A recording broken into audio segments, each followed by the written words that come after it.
The Kryn Empire had conquered 47 star systems in the Andromeda sector, and they had never encountered a species they couldn't dominate.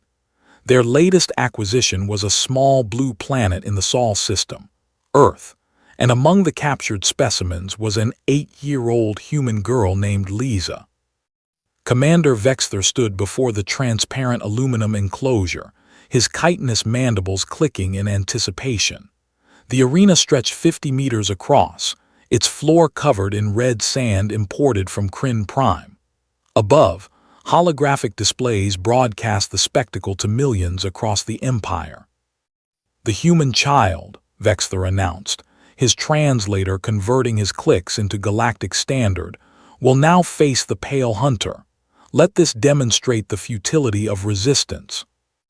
Lisa sat cross-legged in the center of the arena, her brown hair tangled and her blue dress torn. She didn't cry.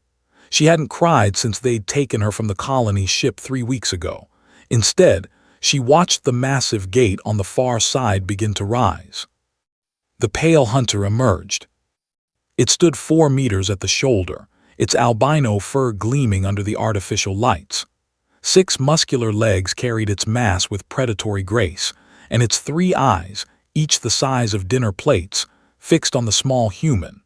Rows of crystalline teeth, evolved to crack through the hardened exoskeletons of Kryn's megafauna, glinted as it opened its triple-hinged jaw. The creature had killed everything the Kryn had ever placed before it: warriors in powered armor, captured enemy soldiers, even a young Kryn noble who displeased the Emperor. Nothing survived the Pale Hunter.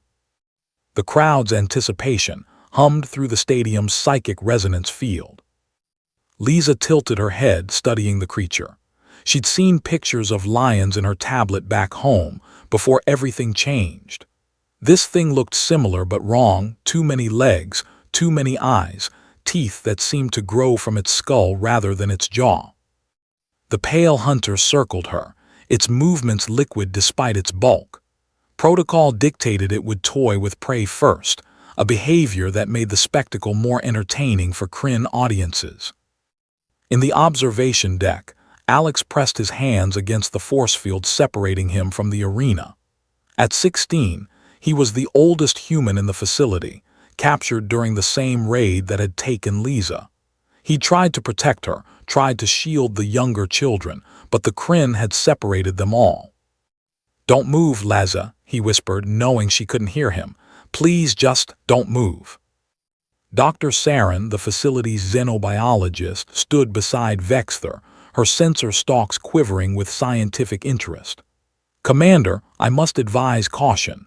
We've barely studied the human specimen's stress responses. The data suggests—" "I don't need your data, Doctor," Vexther interrupted. "I need a demonstration. The human resistance on their homeworld continues. They need to understand their place." The Pale Hunter lunged. Lisa moved. It wasn't a panic scramble or a desperate flight.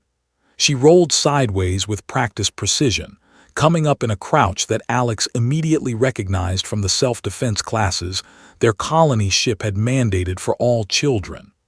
Earth might have been unified for 2 centuries, but humanity remembered its violent past and taught its young accordingly.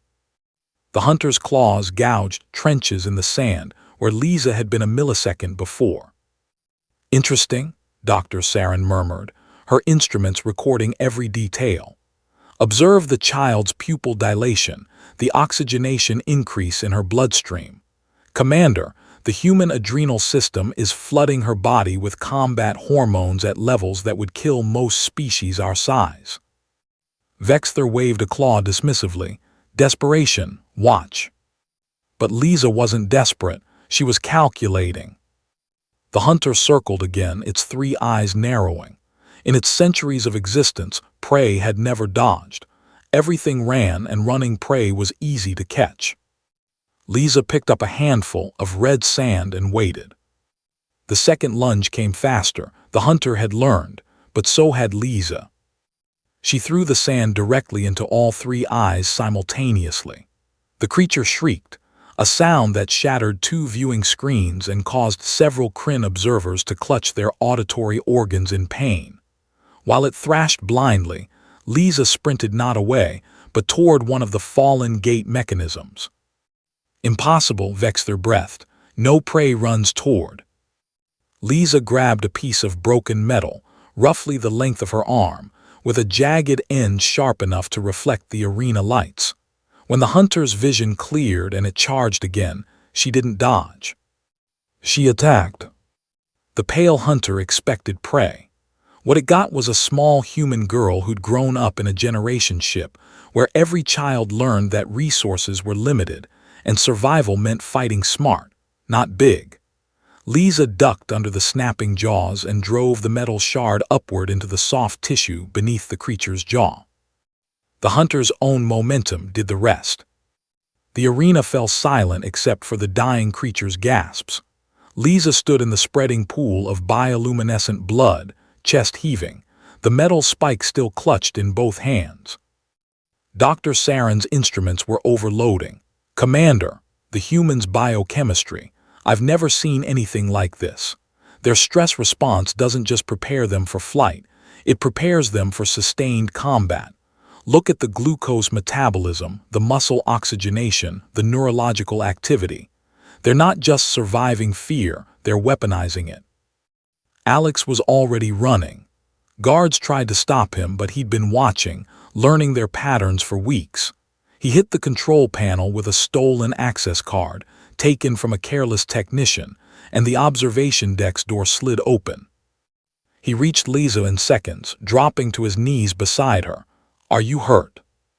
She shook her head, still staring at the dead hunter. "It was bigger than my cat," she said quietly. "Back home, Mr. Whiskers was nice. This one wasn't." Vexther descended into the arena, his personal guard forming a protective circle. But he made no move to harm the humans. Instead, he looked from the 8-year-old girl to the creature that had killed hundreds, and something shifted in his compound eyes. "Dr. Saren," he said slowly, "access the humans' homeworld files. I want to know everything about their evolutionary history." The xenobiologist's stalks trembled as she pulled up the data. "Commander, they're from a death world. Gravity 1.2 times Kryn standard. Atmospheric oxygen levels that would be toxic to most species for extended periods. But that's not the significant part." "What is?" "They're apex predators, Commander. Every human child or adult descends from the single most successful predator in their planet's history. They didn't just survive their world's megafauna. They hunted it to extinction with primitive tools for thousands of generations." Vexther looked at Lisa, who was now letting Alex check her for injuries with the careful competence of someone used to looking after others. The girl had stopped shaking. Her pupils were returning to normal. The adrenaline was fatting, and she was already adapting to the post-combat state. "How many humans did we capture?" Vexther asked. "Approximately 40,000 from the colony ship. Another 2 million are in processing centers across the system."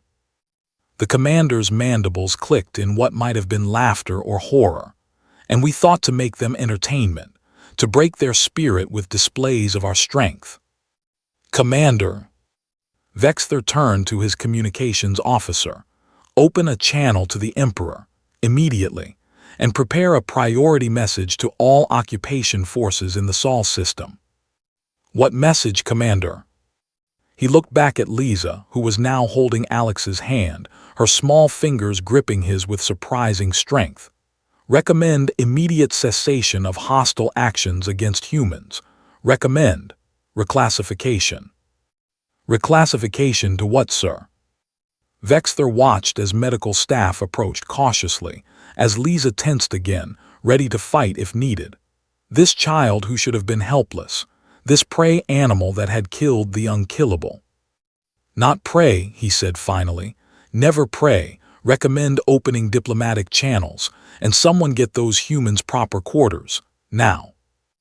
As Alex and Lisa were led from the arena, together, at Vexther's insistence, the commander made a note in his personal log. The Kryn Empire had conquered 47 star systems, but they had never encountered humanity. And after today, Vexthor suspected, the galaxy would never be quite the same.